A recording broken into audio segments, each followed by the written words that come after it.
Hi, this is Crystal Cyrus from the OOTW podcast, and you're listening to Pop Goes Your World. I'm Chris McBrien, and the pop culture from Generation X is everything to me. And I'm Derek Myers, and I'm here to educate Chris on the great pop culture of today's generation. Episode 103, U2.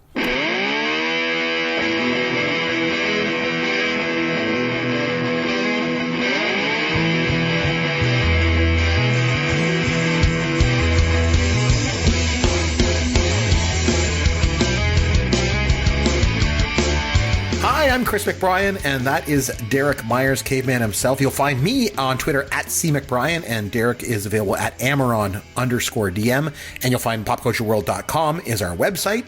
If you get a chance, if you like the show, make sure and leave us a review on iTunes. We would obviously love that. Derek, what is new in the world of pop culture for you, my friend? Hey, Chris. You know what? I'm a little embarrassed and somewhat ashamed to admit that there is not a whole lot going on in my pop culture world this week, largely because my favorite hockey team, the Boston Bruins, is still in the hockey playoffs and has advanced to the conference finals, which probably most of our listeners are like, sports, don't care. So that has been my driving force this week. My big thing is in 2000, I mentioned this on the podcast previously, and I actually did a show from there when I attended. In 2016, I attended Fan Expo in Toronto. I love going to these kind of, conventions where there's like celebrities and they're doing Q&As and you can go and buy comic books and all that kind of stuff. And Fan Expo was certainly the biggest one I've ever been to. And I went in 2016, obviously came in. You remember I came down, I interviewed you for this podcast back then, first time that you were ever on the show, because you were in the gaming section. But I haven't been back since. So I took my son at the time. He was like 7 years old at the time, and I took him. He loved it, and we went to see all these great things there. And I'm thinking about going back this year. And one of the main reasons is that, as you know, I sort of inject with my son all of this Gen X stuff. I try and make him watch all the Gen X movies, and he loves it all. And one of the movies that we absolutely love watching over and over again is The Goonies. And this year, scheduled to come to Fan Expo are some of the stars of The Goonies. So Ke-Huy Quan, Corey Feldman, and Sean Astin are all going to be there. So I'm thinking, I haven't told my son yet, but if I tell him, he's going to lose his mind to go and meet those guys. So I think we might have to go. And you're a big fan of Blade Runner, right? I am indeed. And I called up the Fan Expo website as you were chatting. I see here that we've got on schedule, we've got Sean Young, Rutger Hauer, and Edward James Olmos are all scheduled to appear. So I may have to make a point of getting down there this year. Kind of cool. Jeff Goldblum's going to be there as well. Those guys, like Sean Young, Rutger Hauer, and Edward James Olmos will be cool to meet. But Sean Young, I liked her just because she was in two of my favorite comedies from the 80s. One was called Young Doctors in Love. You've probably never even heard of it. I've heard of it. I've never seen it. It was done by Gary Marshall, his first kind of foray into movies before he did Pretty Woman. And she was in that. She was great. And then, of course, she was in Stripes. So the fact that I just would like to go and see her. It's like she was in Blade Runner. Who cares? I want to talk to you about Stripes, And wait, Chris, you don't want to talk to her about her appearance in the movie Dune? Yeah, well, nobody wants to talk about the movie Dune. I don't think so. So there's that. But I don't know. So I'm thinking about going down there again. I'm just going to keep watching the page and see who else ends up going. I like going down, and I like going and seeing some of the vendors. I like looking for comic books with my son. He loves that as well. And then I just like doing the Q&As, and he actually really enjoyed it. I took him to the Mark Hamill Q&A in 2016, and he really enjoyed it. And I think we could enjoy just, seeing some of the stars of the Goonies and stuff like that. I don't know. So that's kind of what's on my radar right now for me. But, I don't know. We'll have to wait and see. So for this episode of the show, you actually proposed a topic. So it was a very popular band that you like very much. So are you ready to get started and dive right in and start talking about them? Absolutely. All right, let's hit it.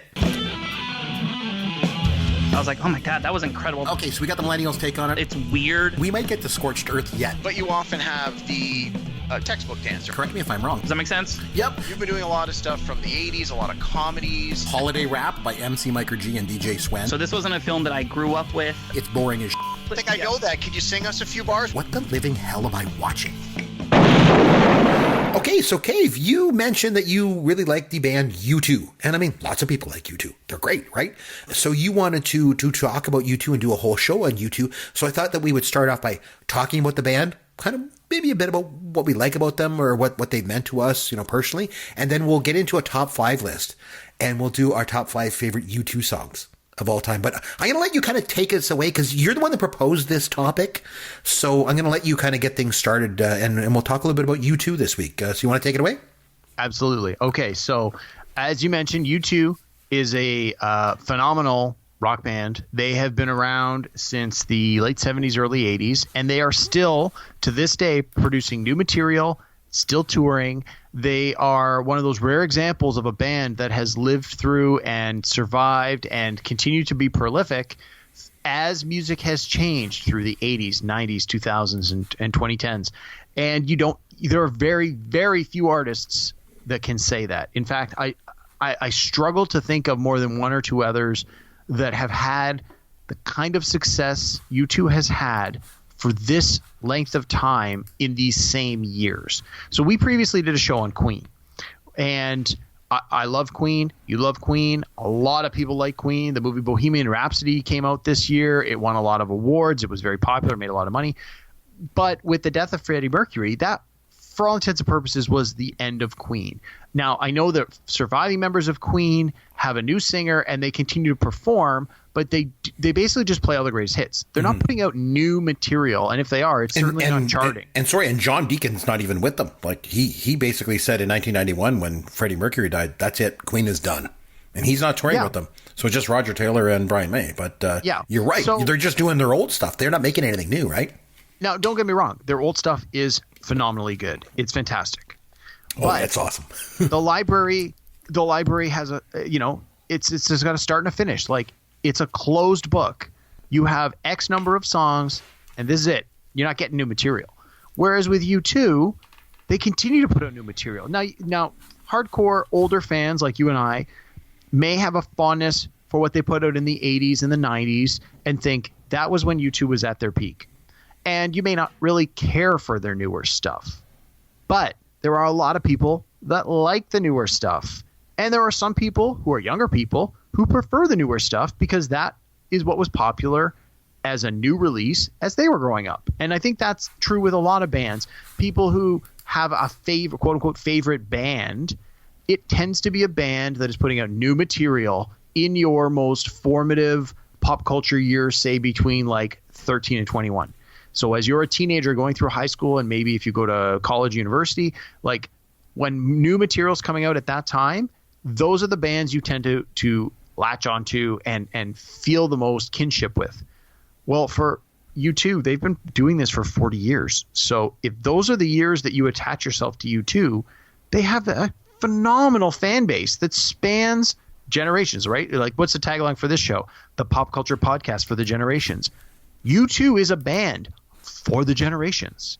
The older people, younger people, everyone can find something by U2 they like, whether it's because it was popular when they were younger or in their teens, or whether it's because they can appreciate something from the 80s even though they're a younger person and say, it's an older tune to me. I consider it quote unquote classic rock, but I can appreciate it. I love it. It's great. I want to hear it. It's on my playlist. It's one of my favorite songs.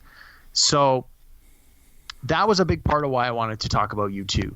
They have this cross-generational appeal, and their music style has evolved and continued to change, and in some cases continued to drive change for music over many, many years, over many, many decades.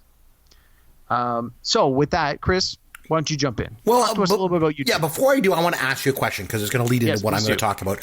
So how did you first come to hear U2? How did you first come to like U2? What was your first experience with them? And then I'll share mine. Okay. So this would have probably been around 86.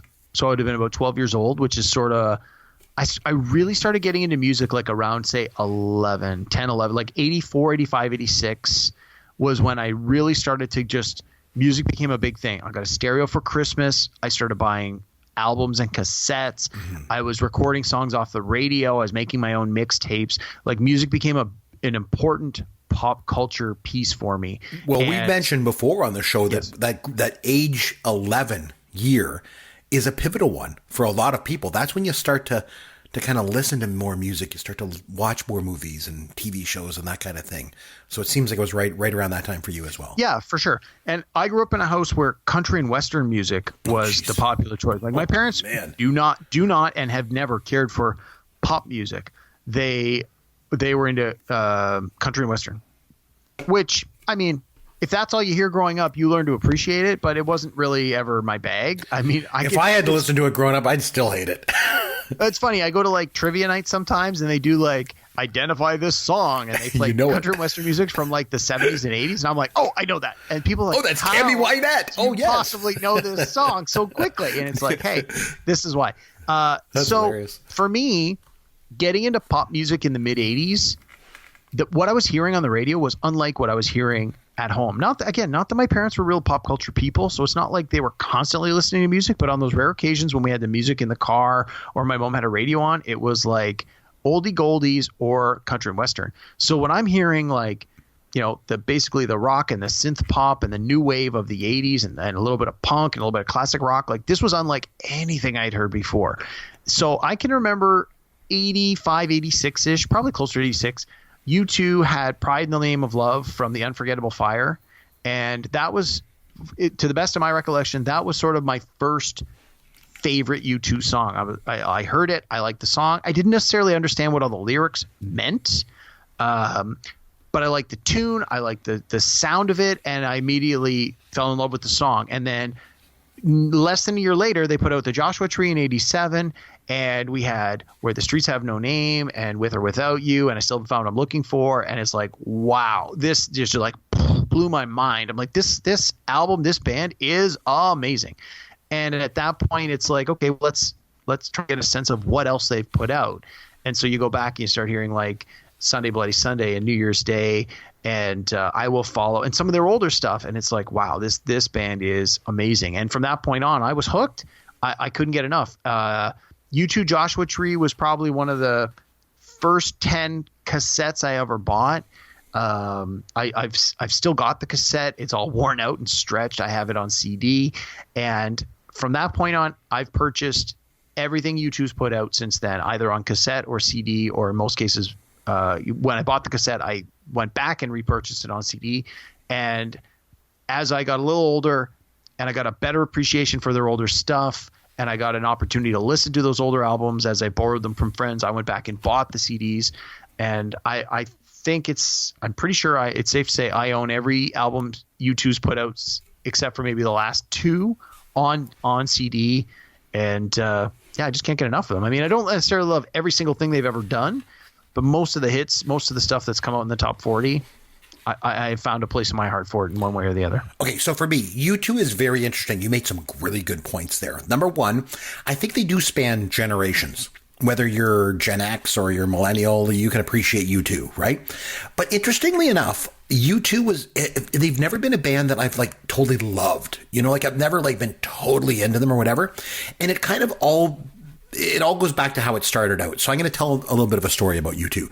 So when I first heard them, I actually didn't really like U2 when I first heard them. So a little bit of background. Here in Canada, as you know, Caveman, we have Much Music. We don't have MTV. It's Much Music.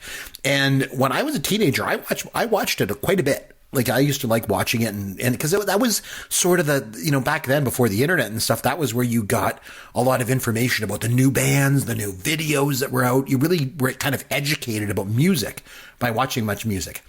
And I would watch it and they played Sunday Bloody Sunday over and over and over again.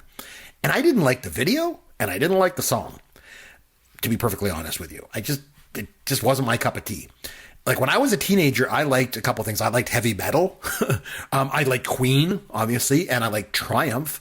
I played guitar in a band, so I liked music that had a lot of guitar in it. Usually the more distortion, the better, for the most part. And like even when I watch Much Music, there used to be a show on there called Power Hour.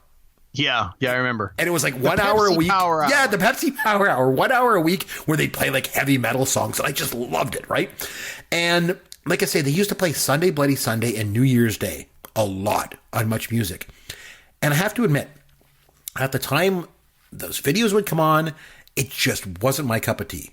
So my first impression of U2 was not a very good one. And then I remember 2 videos that came out on Much Music that kind of started to change my impression of the band. And I'll go into that. The first one was Do They Know It's Christmas? It was a song written by Bob Geldof, I guess, or Sir Bob Geldof, I should say. It came out in 1984. And it featured all these performers raising money for starving children in Ethiopia. And I think they called themselves Band-Aid, if I remember correctly. Yes, you remember that one was Band-Aid. Yep. There was a Canadian one, too. Do you remember that, Cave? It was like Tears Are Not Northern Enough. Lights. Yeah. Came out in like 85. Tears Are Not Enough. David Foster, Bryan Adams, that kind of thing. But anyway, Band-Aid, the Band-Aid song, had this video. And there was all these like really important musicians all joining together and to sing this song and raise money and awareness of this situation in Africa. And the reason I bring it up is because it was on Much Music a lot, and it seemed very important. And I liked the song. It seemed like a good thing. And Bono was in the group of these musicians, and it made me think a couple things. I thought, well, this guy must be okay, because I've always been kind of a liberal spirit at heart. So helping others is just awesome, right? And so I like the fact that he was involved. But it also made me think, like, if the music industry thinks enough of this guy to include him, well, maybe he's bigger or better than I think he is. You know, maybe I'm missing something here, right? And that leads into the second thing that kind of brought me to his attention. And it kind of made me sort of stand up and take notice of him. And Bono, that is. And there was a song that came out in 85 called Sun City. I don't know if you can remember that one, Kevin. I remember that one. It's about South Africa, right? Yes. It was like a protest song about artists. I ain't going to play Sun City. Exactly. They were refusing to play in South Africa until the country did something about apartheid.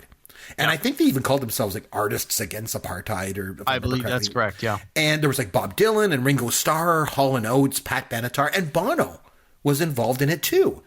So I kind of took notice, and I thought, well, this guy must be okay, you know, because he seems willing to stand up for what he believes in, and he's out there trying to make a difference in the world.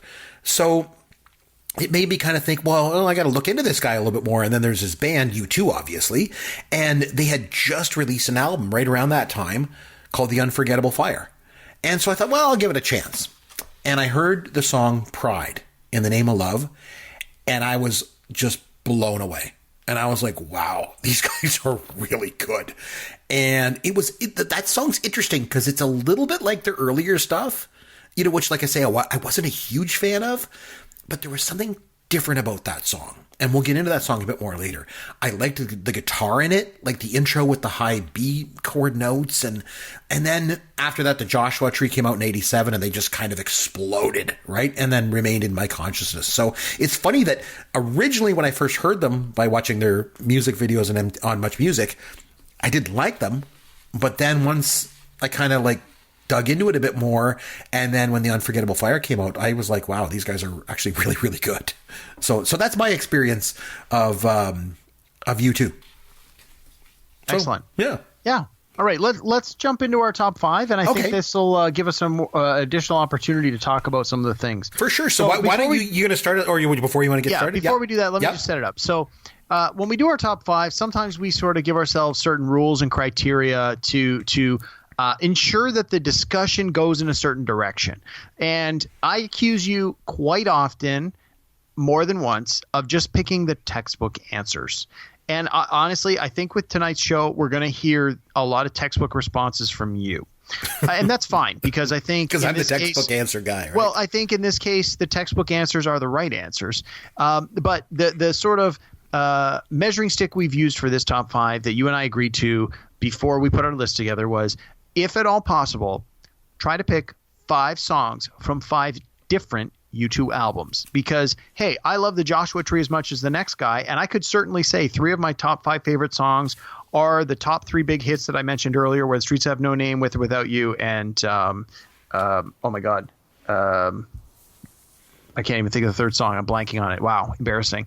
But that makes for a pretty boring show, because I think a lot of people would be like, well, yeah, duh, of course those are going to be in their top 5. So by forcing us to stretch our U2 muscles a little bit and needing to review at least 5 different albums to pull 5 different songs, I think that will create a little bit more of a discussion point.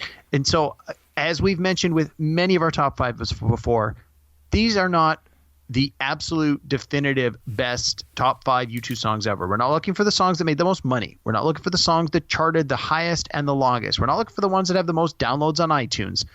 These are our personal 5 most, our favorite, our most influential, the ones we like the most, the ones that we feel are the quirky, whatever it happens to be.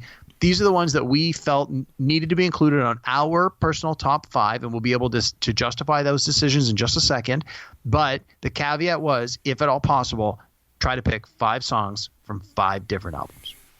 Now, in my defense, I obviously try to do that as well. But in my defense, because you mentioned how I always come up with the textbook answers. What I actually did was, when I put together my list, these are actually the personal songs, and they each mean something to me. Somewhat. So I will defend them as we get into them. That's for sure. They're probably popular ones, but like I said before, I'm not I was never like a massive U2 fan like I was with Queen or something like that. So I dig a lot deeper into their songs. So I guess a lot of my experience with them was superficial with a lot of their big hits, but they all meant something to me, and I will get into that. But why don't you kick us off with your number 5 and we'll work our way up to number 1. So your number 5 U2 song, what is it and why? All right. So, and I will sort of preface this by saying a couple of the things on my list, people are going to sort of go, what? And this right off the bat, number 5 is going to be one of those ones. Okay, number 5. My number 5 U2 song is not from a U2 album at all.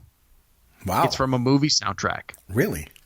1995 Batman Forever soundtrack. The song is Hold Me, Thrill Me, Kiss Me, Kill Me. Do you know this song, Chris? Never heard it before. No, I really? don't. Maybe if I heard it, like if I heard a couple bars of it. Do you want to sing some of it for me? No, not at all. Okay. You're a good singer, though. You could do it. Well, I don't know if you could do Bono. Yeah. I need a few more drinks before I can do that. That's fine. So, hey, nobody can do Bono. Nobody can do Bono like Bono except Bono. So, I may have mentioned before, and if I haven't, 1995 was a very significant year in music for me personally. I would have been, I would have been 21 years old, depending on which point in the summer it is. And in my opinion, the music in 1995 stood out more than almost any other year of music in my entire lifetime. I was midway through my university education. I was living away from home for, I think, the first time during the summer. I was on my own. And that's about the time that you met me. So, all these important things. So, yeah, exactly. Personally, it was a very important time and a very influential time in my life. And the music of 1990. So I have a couple of playlists on my phone. I have one that is exclusively the music of 95, and it's got like 200 songs on it. Cool. And when I'm in a bad mood for any reason, I know if I just throw on that 1995 playlist and I listen to it for half an hour, it always puts me in a better mood because it just has my mind go to this memories of 1995 and what all of these songs drive me to memories that were very positive to me. It was a very positive point in my life for a lot of reasons. And so Hold Me, Thrill Me, Kiss Me, Kill Me by U2 was on the Batman Forever soundtrack. Now looking back, by comparison, Batman Forever is not a great superhero movie, but at the time it was considered a pretty decent superhero movie. And U2 had this song on the soundtrack, and it was also on the soundtrack was Kiss from a Rose by Seal, which was a huge hit that summer. And so this song for me, it was a U2 song that wasn't really in the same style as what they had put out previously. It was borrowing some ideas from the grunge movement that was popular at the time, but it certainly wasn't a grunge song. But it also drew influence from like the new wave songs of the 80s, because there's certainly synthesizers and other sort of digital sounds in there.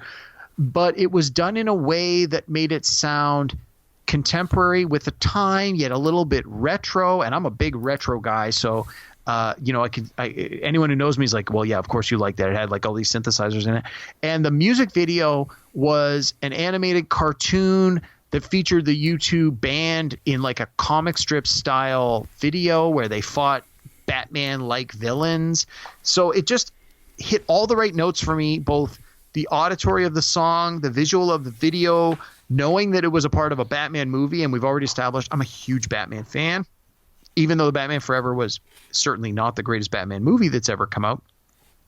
But just something about this song, it really resonates with me. And I think a lot of U2 fans overlook it or forget it because it didn't actually ever appear on one of their studio albums. It was on the Batman Forever soundtrack. And again, love it or hate it, it is a part of their music catalog. And for me, it's my number 5 pick. Okay, so my number 5 pick, I know you're going to think is a little bit textbook here, but I'm going to go with or Without You from the Joshua Tree in 87. And here's why it's not a textbook pick, because it's personal. So I mentioned earlier, I played a lot of guitar when I was younger. I still play guitar to this day. But I had a band when I was in high school. I had this trio, okay, the band, and we were called Poverty Bound. And the thing was, we only ever did originals. That was our thing. Like we played, quite a few different gigs and stuff, but we always played original songs. That was just what we did. But we would sometimes dabble in cover songs when we would practice, like never in front of an audience. But when we would be like one-on-one and we'd just be playing, like we would dabble in covers. And one of the songs that we used to like to play was this one. And what we would do is we used to, one of our sort of gimmicks, I guess, on stage was we would exchange instruments every set.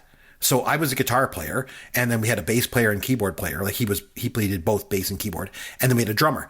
And then we would come out, do a set, and then we would switch instruments and do another set, and switch instruments again and do another set. And it was just kind of our thing.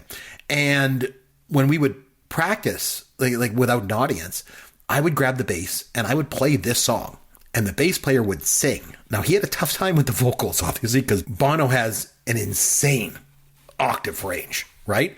But we do our version of the song. And like I say, like we never did it in front of an audience, but I always really liked this song. And the other thing was, it was really good when it came on at the high school dance, because then I could ask a girl to slow dance.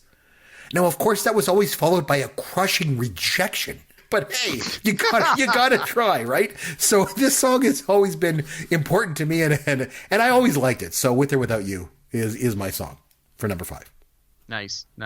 Now, I've heard from one of our mutual friends, Rob. I don't know if he was in your band that you were talking about, but he was not. No. Okay, so he was my roommate in my first year of college, which was that's how you and I met. Yeah, because and I of our remember mutual him friend. telling me he was also in a band, and they used to perform With or Without You, and I want to say he did some of the vocals for that, and he said that there's a With or Without You, the vocals start like sort of the do like like Bono's original singing is like in this very low register, and then halfway through the song he like he gets really high, and he starts to pick up the song and continue it at this sort of high register for the rest of the song. And I remember Rob was telling me when they used to do a cover of this, he was the singer, and he goes, I couldn't hit those high notes. I'm not trained for that. He goes, I can sing those low notes like nobody's business. And let me tell you, Rob knew how to sing. And he said Rob was a classically trained singer. He did, but he was a bass. He had a very, very low register. Very low register, yes. Even on the falsetto, I don't think he could hit these. No, he was first to admit that. Yeah. But that's what he told me. He goes, when we used to play With or Without You on our cover band, he goes, I would just sing the whole song at that low register. And he goes, most people, when they heard it, they wouldn't necessarily realize that I did jump up to that high register. And he goes, we were able to get away with it. And that always stuck with me. I remembered it. I'm like, hey, that's just a musician's trick. Know your limits, and play within them. And he's like, I know that I can't hit that high note, so why try to hit it and screw it up? I'm just going to stick with the low register that I know I'm good at. So I honestly thought that's sort of where you were going to go with that. So it was interesting to hear that you didn't. No. Okay. So you're number 4. What do you got? All right, so my number 5 was from 1995. I'm going to continue to move into the future, which I know guarantees I'm not going to overlap with anything on your list. No, you won't. I'm stuck in the past. You know that. In 2004, U2 put out an album called How to Dismantle an Atomic Bomb. The first single off of that album is my number 4 pick. It was called Vertigo. And you got to go in our little Wayback Machine here and to 2004, which was 15 years ago. Mm-hmm. And it may not seem like that long ago, but it was quite a while back. And in the early 2000s, rock and roll, I'm using these air quotes. Can you hear the air quotes? I can rock hear them. and roll, yes, of course. was essentially, I don't want to say dead, but was in mourning. It was hiding. There was not a lot of quote unquote rock and roll. There's certainly pockets of things like heavy metal, but we're not in the mainstream. But as far as mainstream, it was all pop, teeny pop, bubblegum pop. You had like Britney Spears and like Christina Aguilera. You had this very top 40 bubblegum pop, everything positive kind of music, and that's what was dominating the airwaves at the time. And then here comes U2, 2004, with their 25 years of musical experience, and they said, you know what? We're gonna hit a note that nobody's hitting right now, and it's gonna work. And they put up Vertigo, and it is by every means a rock and roll song. Guitars and drums and heavy lyrics, and they come right out of the gate, and like it immediately, like it's got a very heavy beginning, and they just jump right into it, and it's like guitar, and there is no 3 seconds into this song, this is a rock and roll song. There's no doubt. You're not, this isn't Britney Spears. This isn't this, young girl singing this pop song. This is a rock and roll song in every sense of the description, and they just jump right out with it, and it did extremely well. It came out in 2004. It was the first single released from the album, and it did exactly what you expected it to do. It charted very well. It hit number one in many of the markets. It doesn't look like it hit number one in the U.S., but it wasn't popular in the U.S. for whatever reason. UK hit number one, Canada number two, and in the top 10, just about everywhere else. U.S. it looks like it hit 31 in their top 40. Again, this was after they had sort of a break, right? They hadn't put anything new out in quite some time, and their last couple albums. In 2000 they put out All That You Can't Leave Behind, which was pretty good, but before that, in 1997 was the Pop album, which was not very well received. So at this point, you got to think a lot of hardcore fans and music critics and music directors are starting to think, is U2 done? Do they really know what music is anymore? Should they just keep playing those greatest hits and stop putting out new stuff? And they put out this album, How to Dismantle an Atomic Bomb, and this first single, Vertigo, was just... it was like a shock to the system. It's what people who were not impressed with the bubblegum pop, people like you and I who were like, we weren't bubblegum pop target audience, right? By then in 2004, I would have been 30 years old. I'm not listening to Britney Spears and Christina Aguilera and singing along. No, I'll be honest. I sort of was, but that wasn't really where I wanted to be. And then U2 comes out with this song and I'm like, yes, this is what I need right now. And it just was the right kind of song at the right kind of time, and it hit really well, and it charted very well, and it reminded people U2 is definitely a rock and roll band. Number 4, Vertigo from 2004. No, that's a good pick. My number 4 was an interesting one. I mentioned this to my wife before I came into the studio, and I mentioned the songs because I'm like, "Do you like U2? I want to share these with you." And I mentioned my number 4, and she's like, "That song sucks." I'm like, "Okay, great." But my number 4 is "Angel of Harlem" from Rattle and Hum that song, Chris. in 1988. And the intro is just so simple. It's just a C and F chord, right? And then the horns kick in. I love the horns in this song. And it's about Billie Holiday, I believe. But it's really about New York City. This song has a feel about it. And I think, well, at least for me anyway, it showed to me that this band could actually have some soul in their music. I really like this song. And Bono's vocals are incredible. And that's the thing. I don't think he gets enough love for just how good his vocals are. He reminds me of John Lennon in the sense that if a lesser singer tried to sing some of these songs, they just come off as screaming. But Bono's got such a command of that higher register that he just makes it look easy. And this song's a good example of that because it almost comes off as a simple, straightforward song. I think at least musically speaking, but the vocals are actually really, really amazing. They're pitch perfect. High register, lots of emotion in his voice. Bono checks off all the boxes in this song. And I think it's a great song, and it's my number 4. Love it. Yeah, I got to admit, so I love this song too. It's from the Rattle and Hum album, which is predominantly a live album, like it's a live recording of a concert, but it had a few studio songs, including their 2 singles, which was Angel of Harlem and Desire. Desire, yeah. Both songs, and it's funny, since we've been recording this, when we record, I usually have the 80s music channel on my television on mute. Right. While we were talking, the video for Desire was on about nice. 20 minutes ago. Cool. And I was like, all right, there's U2. Perfect timing. I love both of those songs. And it's funny because my wife's a big U2 fan. She hates both of them. Like, capital H, hates both of those songs. And I just don't get it. And she's like, to me, those aren't real U2 songs. They're so different from other U2 stuff. She's like, no, those don't count. Because I asked her, I'm like, what are your top 5 U2? And so she fired out a few. And then when I was sort of running down some of my lists, and I originally had a list of like 15 songs, and Desire was probably within my top 10. And she's like, oh my God, I can't believe you like that song. So I'm glad you have Angel of Harlem on this list. I like that Rattle and Hum is getting some love on the list. So Yeah, so there you go. okay. Number three. Number What do three you is a got? song I think only the most hardcore U2 fans will probably even ever have heard of. And if you're a U2 fan and you don't know this song, I am doing you a great service because I'm going to give you a treat right here and right now. Nice. In 1985, U2 put out like an EP. It's a 4-song album called Wide Awake in America. 3 of the songs are recorded live. The 4th one is not, and it is called The 3 Sunrises. It's from 1985. Now, I had never heard this song until I went to university. And as we've already mentioned in this show, my roommate was a guy named Rob. He was a few years older than me. And he had this incredible love of music and this vast music library that he brought with him to college. And when we showed up, we're introducing each other and we're talking about, what are your likes and dislikes? 'Cause you're going to live with this person for a year. You might as well get to know them. And as he's unpacking all these musical cassettes. And it's like box after box after box of cassettes. And I'm just watching him unpack. I'm like, wow. I thought I brought a lot of stuff with me, but this guy just had so much music. And as we started to talk about our musical tastes, he realized my tastes kind of sucked because I was all about top 40 radio. And he introduced me to so much music from the 70s and 80s that I just was not aware of. And this was a U2 song. Like, U2 was one of the bands we both liked. We both agreed on. And I remember him playing this for me, and I'm like, is that new? I've never heard that. And he goes, no. This is almost 10 years old at this point. He's like, this is from, and he gives me a little bit of the history. And I'm like, this song is great. It's called The 3 Sunrises.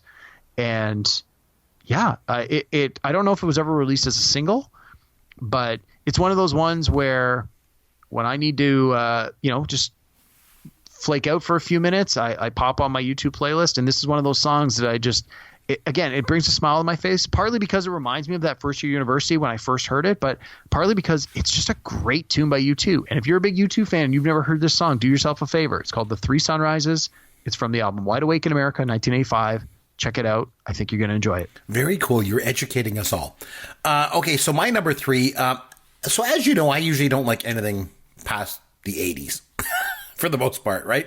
But this is my one song that takes place after the 1980s. Not by much, because it's from 1991, and it's even better than The Real Thing. Nice. So the reason I'm mentioning this song is because you got this band that does these like protest tunes and makes these historical references and shows some soul, as I mentioned before, with Angel of Harlem, and they use horns and stuff like that in that song. And then all of a sudden they come out with this song, and it's totally different than anything that they had done prior. And I think if it wasn't for Bono's vocals, you wouldn't even know that this was U2. It's like they almost totally reinvented themselves for this song. And like the intro is unlike anything they'd done before, or at least anything I knew them for. Like the guitar at the beginning has this kind of octave effect on it. It's totally different groove to it. And the video has him like spinning around, like the blue like lights, over his head and through his legs. Yeah, it's just, again, interesting take on how do you present a band that's got 20 music videos. How do you make the next one unique? Here's a way to do it. Simple, but it worked. Exactly, and the song is actually really good. Like it's a little bit more style than substance. Maybe that's where the departure is for them. Because up until this point, like you sort of you're a bit more used to their songs that have like a lot of substance to them, and this one comes off as all style, like right out of the gate, right? So maybe that's why it's different. I don't think it was a really big hit or anything like that. I don't know how it was received by real quote unquote U2 fans. Maybe you could shed some light on that for me. But I like this song a lot. So I do too. And so I have when we do these shows, I like to have the Wikipedia pages up or some other page. I mean, obviously Wikipedia is not always perfect, but it's usually pretty close. Even better, The Real Thing doesn't look like it hit number 1, but it does look like it made the top 10 in many places. The US, again, it sort of cracked the top 30. Like you, I enjoy this song a lot. So I want to go back to something you just said about style over substance before I move on. So this was from the album Action Baby, which, if I remember correctly, came out in 91. 91, yeah. Yes, 91. It had 6 singles released from it. And it's one of those albums that personally, when I listen to it start to finish. I don't skip over any of the songs. I like every song on this album. I think it's a great album. I would hesitate to say perfect, but it is very good. Like, there are very few albums where you can put it on, listen to all 10, 11, 12 tracks, and not feel like, I'm going to skip this one. I'm going to skip this one too. Like, this is one where on my YouTube playlist, I have all the songs from this album on my phone, and I just listen to them when they come up. I love this song a lot. So this album, they came out, and then they did the Zoo TV tour. So this brings me to an interesting point. Have you ever seen U2 live in concert, Chris? I have not, no. I got to see them last year live in performance. It was the first time I'd ever seen them. I was trying to get to that Zoo TV tour when I was younger, and I just couldn't do it. I didn't have the money. I couldn't get the tickets when they were for sale. There was a lot of things that just didn't fall into place for me, which was unfortunate because what I read about it afterwards, it was phenomenal. And it was very much like you're saying, style. Well, I don't want to say style over substance because I think there was certainly the substance was there, but the style was every bit as important as the substance with the Zoo TV tour. It was a lot of, you had the U2 songs with the U2 lyrics and the U2, like they always seem to have a message in a lot of their songs because Bono's very politically active, which is great, whether you agree with his politics or not. But in this one, the Zoo TV tour had like all these monitors and it was really taking advantage of where technology and media was going. Like this would have been the early 90s. So this was before the internet. This was before mobile phones. This was, in an age where television was still the way to consume media. And it was this merging of music and media that hadn't previously been seen and certainly hadn't been used in the way they were using it. And so the Zoo TV tour got a lot of high praise for the visual aspects and the showmanship components of their concert. I mean, they sounded great, as they almost always do, but it was all these other peripheral pieces that got a lot of praise from the fans and the media.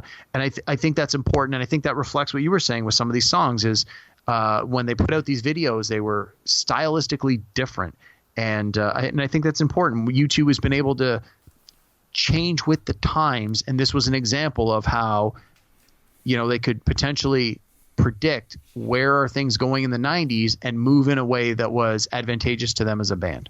There you go. All right. Where were we? You're number two, I think. Yeah. So I've given you my oddball selections, and now we're going to stick to a couple of textbook answers. My number 2 is from the aforementioned 1987 Joshua Tree. Okay. And my song is I Still Haven't Found What I'm Looking For. Oh, yeah. Great song. And for many, many years, when someone said to me, you're a big U2 fan, what's your favorite U2 song? I wouldn't even hesitate. I Still Haven't Found What I'm Looking For is my favorite U2 song. But it's my number 2 pick. And why is that? What is it? Just it's a great slow song? So my number 1 pick has obviously surpassed this, but I don't know, something about it. So the Joshua Tree for a long time was my favorite album. Where the Streets Have No Name, always been one of my favorite songs. With or Without You, I Still Haven't Found It. Like that's the 1, 2, 3 on that album is those 3 songs, and they were massive hits, like phenomenal hits. And I listen to a lot of when I listen to the radio today, I listen to like favorites of the 70s, 80s, and 90s, and these 3 songs are in heavy rotation. Like they are considered staples of that era for a reason. They were great songs then, they're great songs now, and they charted very well, and people love them for good reason because they're great songs. But I don't know. It was just something about this song. Maybe not that it was a slower song, but just something about it really struck me and resonated with me. That it wasn't even so much the lyrics per se as much as it was the rhythm and the sound and the instrumentation. Just it was different. I think it was familiar because it was U2, but different than what I was hearing at the time. And it just something about it stuck with me. And it's always been one of my favorites. So my son has been getting interested in watching American Idol recently, you know, which good or bad, right? But we were watching a bit of it tonight. You know, we had recorded it and we watched a show. And I was trying to explain to him the difference between a good singer and a great singer. Because he's like, oh, they're really good singers. I said, yeah, but they're not great. And he's like, why not? And to me, it's because you could be technically a great vocalist, but you have to have emotion in there. You have to inject it. And I think the example that you just gave with I Still Haven't Found What I'm Looking For, to me, when I listen to that song, there is so much emotion in Bono's voice, in his vocals. It's like that's what he injects into that song. So to me, that's what stands out as an amazing part of that song. So good choice. I like that one. That's my number 2. Good one. My number 2, I'm going to stay with the same album, with the Joshua Tree. And it's, you mentioned, it's Where the Streets Have No Name. And at the time that this album came out, I remember I was working with this guy and he said, oh, U2 is the Beatles of the 80s. And I thought, what the hell are you talking about? That's just ridiculous. I'm a huge Beatles fan. Like, I think the Beatles are the greatest band of all time. And I thought, man, you can't make that claim. And then again, like I mentioned, I watched a lot of Much Music around that time. And I saw this video for Where the Streets Have No Name played over and over on Much Music. And I really liked it. Like I said, I'm a huge Beatles fan. And like, we definitely got to do a Beatles show, you know, here on the podcast at some point, because I just love them so much. But like I say, when I first saw this video for Where the Streets Have No Name, I loved it. And because to me, it's an homage to the Beatles, right? Because for sure. The Beatles stopped performing live concerts in 1966. Their concert at Candlestick Park in San Francisco, it was their last live concert they ever did. They continued to make music, obviously, but they didn't play live anymore after that. And then one day in 1969, the band goes and grabs like Billy Preston and they go up on a roof in downtown London and they just play this impromptu concert, you know, just totally unannounced. And then you've got U2 doing this video, which is a total homage to that, right? Absolutely. And there's even like people milling about on the street and looking up and they're like, you know, what's going on here? You know, and they gather around and they watch the band play. But the song itself is good. And I think it's open to interpretation. But for me, when I hear this song, it's always been about the fact that it doesn't matter where you live. It doesn't matter where your neighborhood is, where your city is, where your country is. We are all the same. We're all human beings. We don't need to be judged based on where we live. And that's, I know that's not really in the lyrics, you know, but it's always what this song has been about to me when I hear it. And I know that might sound weird because, you know, even if a song doesn't necessarily have lyrics that state a certain thing, it's about what you get out of it, I guess. And it's always been about how songs make me feel. Do you know what I mean? You know what I mean? Like there's no lyrics that really say that, but that's what I always feel when I hear this song. I'm like, it doesn't matter where you come from. We're all human beings. So, you know what I mean?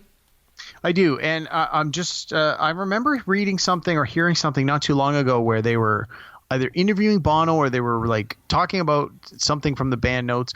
And apparently there was like supposed to be some alternate lyrics in this song where he more clearly talked about the topics you were just talking about. Like, I think more specifically, unfortunately, I can't find the things right now and it's just blanking out of my mind, but it was this really interesting discussion where they were like, I want to say they were asking Bono himself, like, what do these lyrics mean? And he started reciting, like, these were some of the lyrics that I had originally that I changed. And he goes, when these were the original lyrics, these other lines meant blah, blah, blah. But by changing it, it opened up these lyrics to mean so much more. But if you hear where the original lyrics started, it sort of gives you this different perspective of the song. And I really hate that I have to be vague like this and I don't have the details. It bugs me that I can't. It's like I'm this big tease, but I've always loved this song too. This has been, you know, someone's like, give me your top 5 favorite U2 songs of all time, as we're doing right now. But if I was able to pick multiple songs from the same album, this one would certainly have made my top 5 list. So I'm glad that you hit it. I love it. And one of the things, so I've mentioned before, I'm a big music video fan. I love music videos, especially music videos that came out in the 80s. You're watching them right now. I am watching them right now as we speak. And one of the things that they did in the 90s try and keep people interested in music videos was a phenomenon called pop-up videos. Do you remember pop-up videos? Oh, yes. I remember that. VH1 pop-up videos. Yep. And essentially they took these old, for our younger audience who has no idea what I'm talking about. So you had your music video, and in order to encourage people to continue to watch videos that they might not otherwise want to watch, or go back and watch old videos that they'd already seen a dozen times, it's like, why would I keep watching this video? It's boring. They would literally have bubbles pop up on the screen with little tidbits and trivia about the songs or about the video or about something that's going on. You know, again, this was before the internet. So they actually, VH1 had hired people to do fact checking and fact investigation to throw these interesting tidbits onto these videos to entice you to watch them yet again. And I remember Where the Streets Have No Name was one of these pop-up videos. And I can remember watching it many times. And they were talking about how, you know, this was an homage to this Beatles concert. And this is how U2 announced this concert. They went on the radio in California, and they announced it over one radio channel. We're going to be performing. And then it's like they were only able to perform the song like 3 times before the police genuinely showed up and shut them down. And a lot of the footage you see in this video, it was not rehearsed. This was really what happened. But because they only got to sing the song 3 times, they had to make the video out of what they had. So it was – I can remember watching this pop-up video, and as much as I enjoyed the song and as much as I thought the video was clever – seeing the pop-up video with all these little facts thrown in your face made me enjoy it even more. It's like watching your favorite movie and then hearing the director audio commentary and learning all these different things about why a scene was shot a certain way or why a person was cast in the movie. The pop-up video for Where the Streets Have No Name always stuck with me because it was just so full of interesting details that made me like the song even more. There you go. Okay, so what have you got for your number 1 U2 song of all time? So before we go to number 1, I want to take another little sidestep. Okay. Chris, are you familiar with a documentary film called It Might Get Loud? No, I'm not. So in 2008, a documentary film called It Might Get Loud was released. I saw it at the Toronto International Film Festival. Okay. It is a look at 3 guitarists, 3 musicians of 3 generations talking about how they became musicians, why they stayed musicians, how they perform their art, how their art has evolved over the years, how they feel they have made their mark on the music industry. And it includes Jimmy Page from Led Zeppelin, The Edge from U2, and Jack White of the White Stripes. Okay. Yeah. So you have these 3 musicians, and so part of the movie is a biography on each of these 3 musicians, and they're constantly cutting back and forth. So like for me, I'm not the world's biggest Jack White fan, but I can certainly appreciate his music and I can appreciate what he's doing for music. But honestly, I didn't really care so much about his backstory. But it's not like here's 20 minutes on Jack White. It was like here's a 2-3 minute bit, then we're going to cut to Jimmy Page, then we're going to cut to The Edge, then we're going to cut. So it was constantly back and forth, and then it would come back to the 3 of them together in a room where they would actually bounce ideas off of each other. And then at the end of the documentary, they have a jam session with the 3 of them. And if you're a U2 fan and you are not familiar with this documentary, you need to find it. It's called It Might Get Loud. The Edge is one of the 3 performers that they feature. And it was it's a really, really good documentary, even if you're not a big fan of these 3 artists. But if you are a fan of any of these 3 artists, I strongly recommend you take a look at it. So anyway, I digress. Okay, my number 1.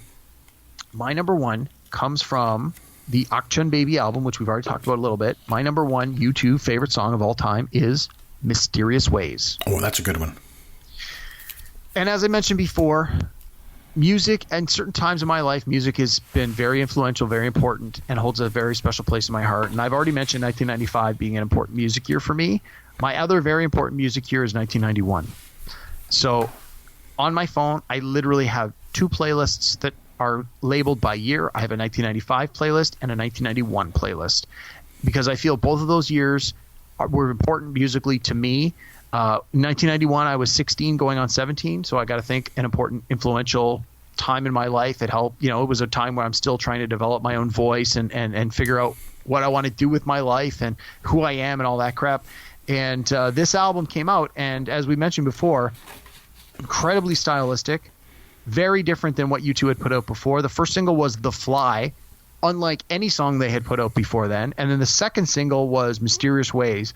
And just something about Mysterious Ways didn't, it wasn't the biggest song off the album, although it was a pretty big song.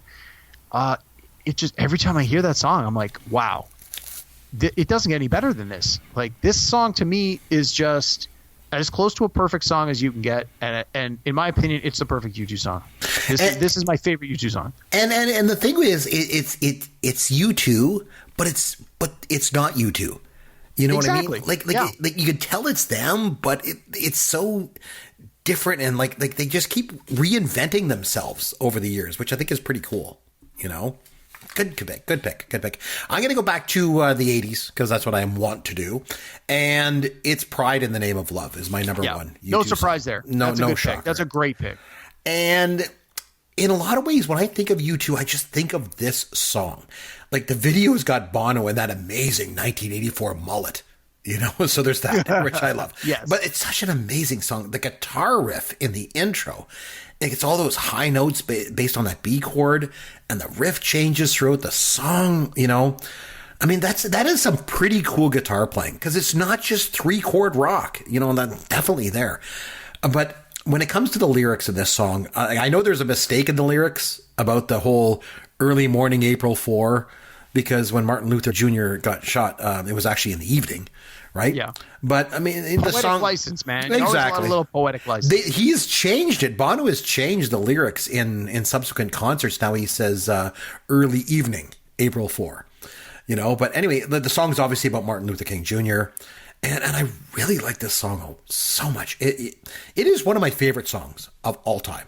It really, really is. And to me, this song is about living your life with pride, not overconfidence.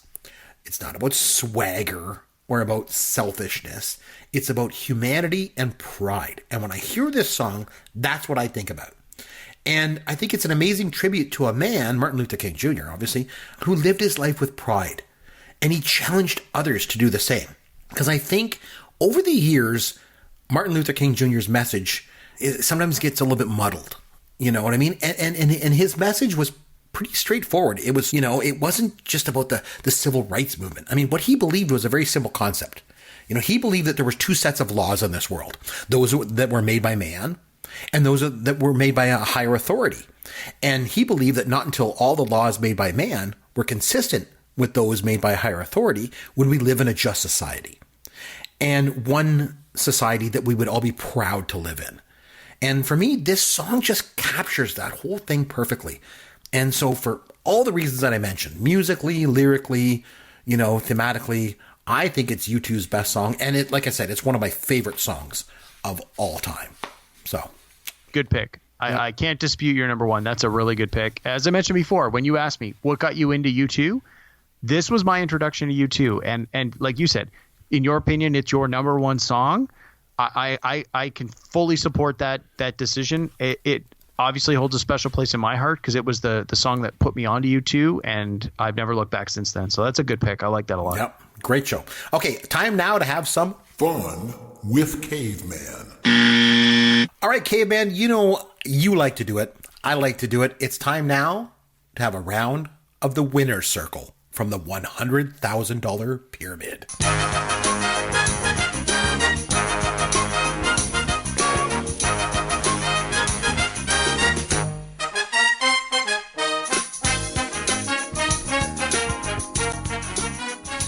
Okay, Caveman, to get to the top of the pyramid, super easy. All you have to do is guess the names of 6 singers.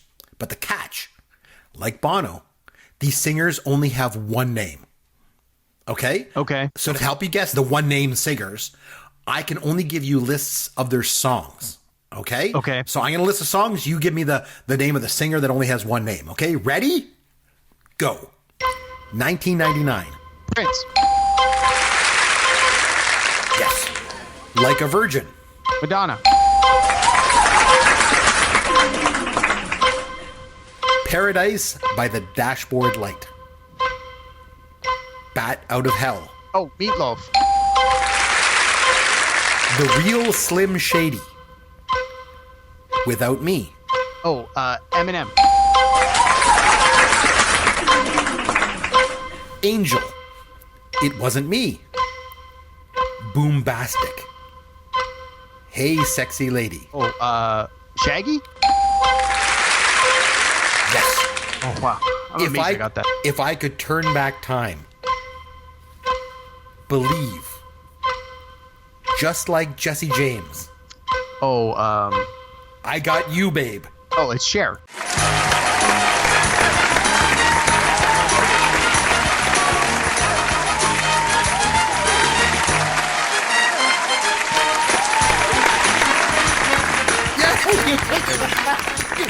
No, I could picture her and I couldn't think of her name. You got them all. I think you went to the top of the pyramid in like record time. I think we might have beat Billy Crystal's record there. No, his record will stand forever. But I got to admit, I've had a little help here while this segment has been going on. Yep. There's a Prince video on TV right now as we're recording this. So when the first one came up and you said 1999, I'm literally looking at Prince going, that's Prince. Awesome job, man. You did it. You won the money. So with all the money that you won, maybe you can buy me a Fonzie doll. I don't know, something like that. So that'd be nice.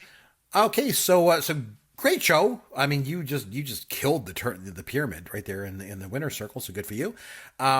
Great show, great topic. I thought it was great. So next week we're going to come back and we're going to take a look at a movie. So it's my turn to nominate a film. I want you to go back to the 1980s because that's what I want to do. And we're going to take a look at a movie. I don't know if this movie could get made today. Probably not. But I want you to go back to 1982, and we are going to come back next week and we're going to talk about Fast Times at Ridgemont High. Are you ready to take the challenge? Oh, I am indeed. I've seen this movie before, but it has been quite a long time since I've seen it. So I am actually very much looking forward to watching it again. Yeah, and me too. And I'm very interested to see how it holds up after all these years. So we'll definitely see that. But until then, if you want to reach out to Derek, you'll find him on Twitter at Amaron_DM. You'll find me on Twitter at CMcBrien. Of course, the website is popgoesyourworld.com. And like I said, if you enjoy the show, make sure you go to iTunes and leave a review for the show there. That'd be great. But until next time, this is Chris McBrien for Derek Myers saying thanks for listening to Pop Goes Your World, the pop culture podcast for the generations.